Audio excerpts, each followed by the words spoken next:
Say hello, Josh. Yeah. Hey, Drew. What's going on? Well, I'm recording my own little thing now, so just give me a hello. Hello. Thanks for working with us today. It's been great. And what about you, Mark? It's been a pleasure. Look at poor Mark sweating. Ash? Working hard. Very pleasurable. Right, and that's the crew from the ABC crew, so I'll turn this off now.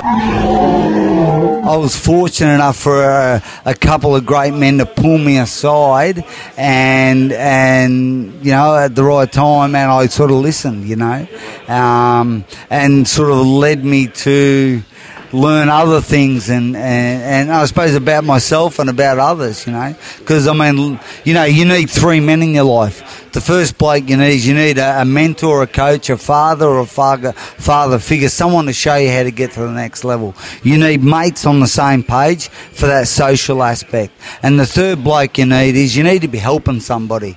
And if you've got those three men, those three groups of men, that'll keep you inspired and humbled all in the same go. But this modern day and age, we've just got mates. Well, g'day viewers. As usual, today's episode is brought to you by Koala Karma, the chill out drink. It's the opposite of an energy drink, and I stand by it. Now, today is a special episode for me on this show, but for me personally, times 20. And the reason is, 2 weeks ago, not even that, 1 week ago,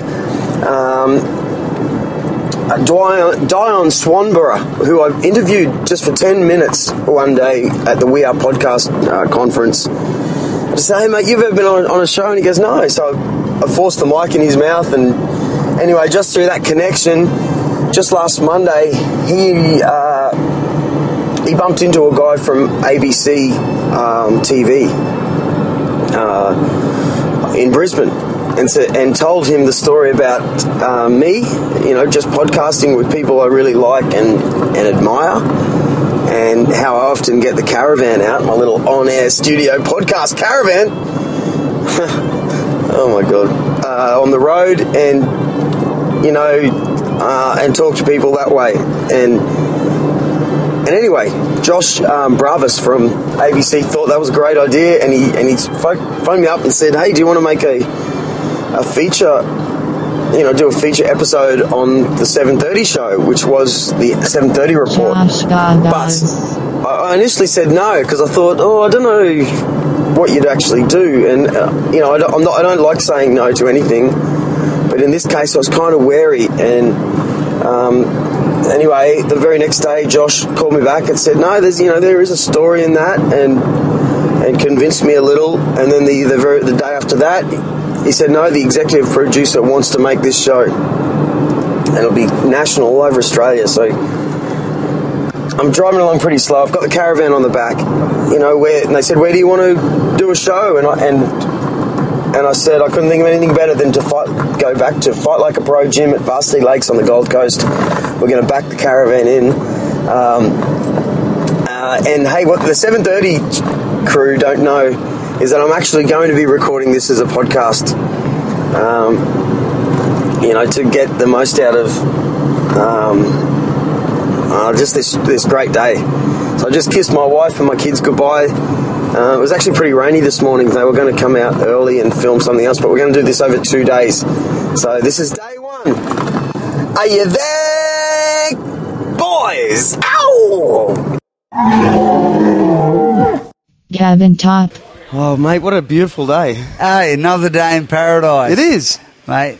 You know, mate, last week... hey, welcome to Gavin Topp. Welcome to the podcast again, mate. Yeah, thanks, mate. From Fight Like a Pro. We're inside Fight Like a Pro this time. Yeah. And I was thinking on the way here, what would I say to you today? And well, I guess, you know, we're obviously on TV today. Yeah. And I might have told you this before, but I can't believe we're actually doing this, because the cool thing is that when I did my second fight after Fight Like Pro, the next day I feel so good physically and mentally that I'm going to do the thing I want to do, and that was start this podcast show. There you go. And to be here, that was in February the 9th. Yeah. You know, I've got it, I just know it back to front. February the 9th. To be here now, and this ABC TV show is right beside us filming this, man, just blows my mind. And I feel like I'm finally be able to give some sort of gift back to you, you know, and your business here at Fight Like a Pro. Yeah. You know, and all these guys here to get the word out how much it can change your life. Just by hard work. And man-to-man stuff with no egos and nothing. So I'd put it put it there, mate. We're back, hey, you know. And, mate, you know, going through the process, it's all about, I suppose, giving blokes the opportunity to test themselves and find out what they got in them and have the courage to have a go at it. And, mate, you're having a go at this, and look at this. You've landed on your feet again. So, mate, well done. Congratulations for having a go, you know. Because, you know, as we say, it's not about being the best. It's about being your best and finding out what your best is. So, mate, hey, proud of you, buddy. Well, exactly. And you said you often, in between these lessons, these fight lessons, you know, or they're more like they're more than just punching. We all know that. Every time we do a training here at Fight Like a Pro, you always end it with a story, some sort of cool story. And one which changed my mind is that you think of life as inspiring others. Like it's not about if you take the weight off your own shoulders. Or you said it exactly this way: if every man did exactly what they wanted to do without the thought or the fear of other people thinking about that, what a great, colourful world it would be. You know, how many people do we know that? That's it. That's what, and I think what you're referring to is what everyone talks about. What the world needs. Well, what I believe the world needs is men to come alive and do what's in them. And that's how we make better husbands, better fathers, better sons, better leaders in our community, by men coming alive. Yeah, that's right. Because look at this guy. You've heard me say, and I'll be saying to these blokes later, you know, a bloke's got to do three things. A bloke longs for three things: a battle to fight, an adventure to live, and a beauty to rescue. But when we aren't doing dangerous things, when we don't have the courage to fight at what we love and what we're designed to do, you know, we end up bored and frustrated and angry, and then it comes out a negative way. So, man, set people free. Exactly. And particularly in this day and age where a lot of us are in computers. Like, that's right. We're just sort of staring at other people doing things on TV. Right. You know, we're lost in what we maybe should be doing, but it's so confusing, you know. So it's definitely changed my life and every guy I know that did the program, and we're mates for life too. Yes. We've gone through some sort of battle. We've actually formed our tribe, and through 10 weeks of just trying to knock each other's heads off friendlily, you know, we've actually formed this great bond, which is how it always was, you know. That's right. And that's it, mate. You need to, like you spoke about Gary Youngberry for last week, all of a sudden, hang on, you connected on another level. You both felt that. Similar to, say, guys that went to a war. Exactly. You know, I saw Gary across the table at the Chugan Surf Club. That's right. And I knew it was him. I went, oh my God, that's that bloke, mate. Yeah. We both did Fight Like a Pro at different times. And we connected as if we'd gone to war together. That's right. You know? That's right. And I know that I could walk into in 5 years from now, I'll see him again. We'll have that same look, similar to guys that went to war. Yeah, you know? you've done it. You've done it. Yeah. And I suppose just having the courage, knowing that you passed the test. And that's that question mark inside every bloke. Those three questions: how did I get here? Why am I here? What's my purpose? And the third question is, do I have what it takes? And you only find that out by stepping in there. And what you know, a faker, a false person. If you haven't done it, well, you kind of know. But if you have done it, you know that you know. You know, we sort of made mention of one of the guys in this group here, Group 30, that are going to fight in January 30th. Yep. Jupiter's Casino. Yep.